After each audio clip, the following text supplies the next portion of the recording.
Welcome to LTO Connect. Kung nakaraan, pinag-usapan natin ang dapat dalhin sa pagkuha ng driver's license.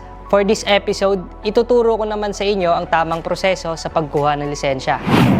Para sa mga nagnanais kumuha ng student permit, pumunta sa pinakamalapit na LTO branch, kumuha ng queue number, humingi ng APL form at punan ang mga kailangang impormasyon. Ibigay ang accomplished APL form kasama ang iba pang mga dokumento at ang inyong queue number. Hintayin matawag para sa photo at signature capture. Pumunta sa cashier at bayaran ang mga kinakailangang fees. Hintayin ang paglabas ng official receipt o OR at ang inyong student permit. Para naman sa mga kukuha ng non-professional driver's license, pagkatapos nyong pumunta sa pinakamalapit na LTO branch sa inyong lugar, masagutan ng application permits and licenses form, mai-submit ang inyong mga document at magbayad sa cashier, maaari na kayong kumuha ng computerized theoretical exam. Kung hindi pumasa, makakatanggap kayo ng email at maaari kayong bumalik kinabukasan para ulitin ang exam. Kung pumasa, pumunta na sa driving test at kumuha ng actual driving test. Kung kayo ay hindi pumasa sa actual driving test, maaari kayong maghintay ng 7 days para subukang muli. Kung pumasa, magbayad ulit sa cashier para sa mga karagdagang fees. Magpunta sa encoding o biometric window at i-accomplish ang form para sa encoding ng inyong details sa LTMS portal.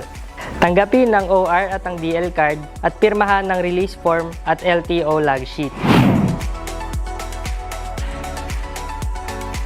Sa pagkuha naman ng driver's license, tulad ng proseso sa non-professional driver's license, pagkatapos nyo pumunta sa pinakamalapit na LTO branch sa inyong lugar, sagutan ng application permit and license form, isubmit ang mga dokumento at magbayad sa cashier, maaari na kayong kumuha ng computerized theoretical exam at practical exams at hintayin ng resulta ng exams. Kung hindi kayo pumasa, magsisimula muli ang proseso. Kung pumasa, magbayad ulit sa cashier.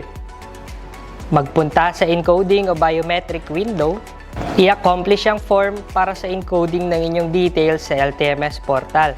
Magpakuha ng litrato at pirma. Hintayin ang OR at DL card na ipapadala sa inyo ng LTO at pirmahan ang release form at ang LTO log sheet. Para naman sa mga gustong mag-apply online, sundin lamang ang mga hakbang na ito sa LTMS portal. Pumunta sa LTMS portal. Bisitahin ang ltoportal.gov.ph. Kung may account na, mag-login gamit ang inyong email at password. Kung wala pa, mag-register ng account.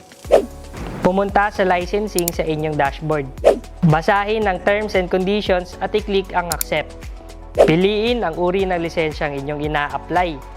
I-click ang Add Medical Certificate at mag-click sa Next.